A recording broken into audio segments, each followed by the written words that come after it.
and you're just doing that all day long. And I feel like some of that no longer exists. Would you agree or no? I would say it's different. I mean, my desire to spend 6 hours ripping cold calls is greatly diminished. You know, I feel like I've made like a lifetime of cold calls.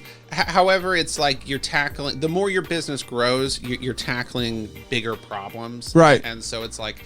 But I wasn't saying for you specifically, like individually. I was saying in general for new agents coming up or in the business space. Oh, yeah, absolutely. No, I think the younger generation has been kind of disillusioned that there's all of these hacks and these shortcuts and that was my point. You can automate and you can optimize, and it's like literally just go door to door and tell people your house sucks. You should sell your house right away.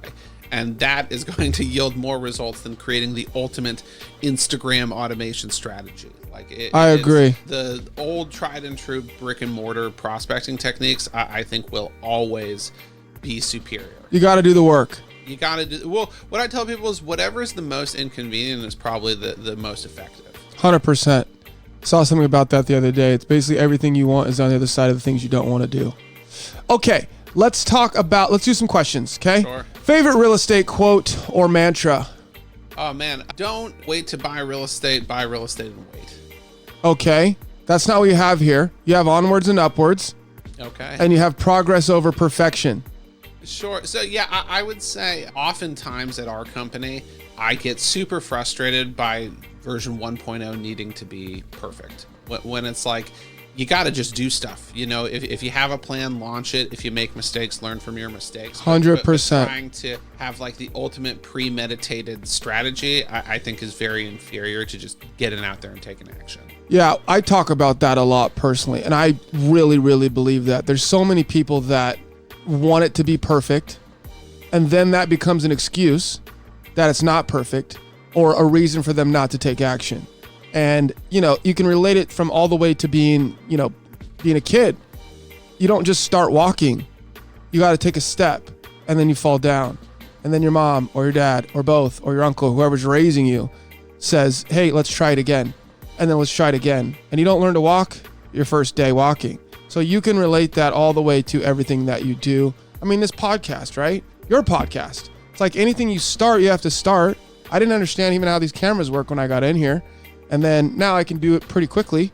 5 minutes, right? We're up and running. Where before it was daunting. So I'm taking those things and extracting them and kind of making a point. But yes, I think that you got to get going. You got to get started. You got to make some errors. You got to be in the game to be able to make a bad shot.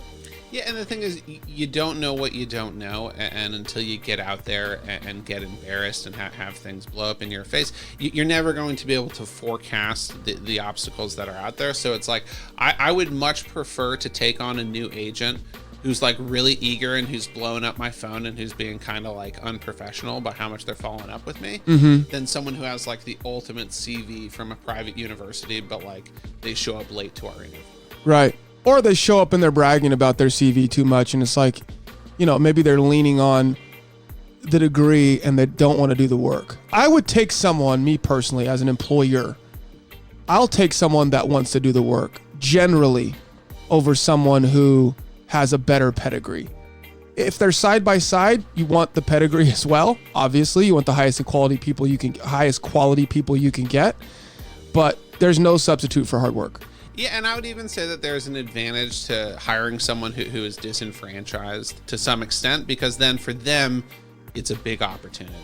The value prop is higher. Whereas the kid with the private university bachelor's degree has tons of options, so they're not going to be as appreciative of an opportunity. Whereas we have agents at our company with zero education and just 1,000 pounds of grit, and those are the type of people I like working with. Yeah.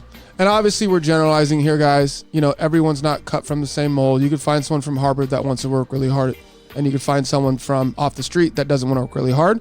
But Eric's saying from a balanced perspective, sometimes you'll take an employee that maybe doesn't have the best resume, but really, really appreciates the opportunity, is just going to run through walls for you.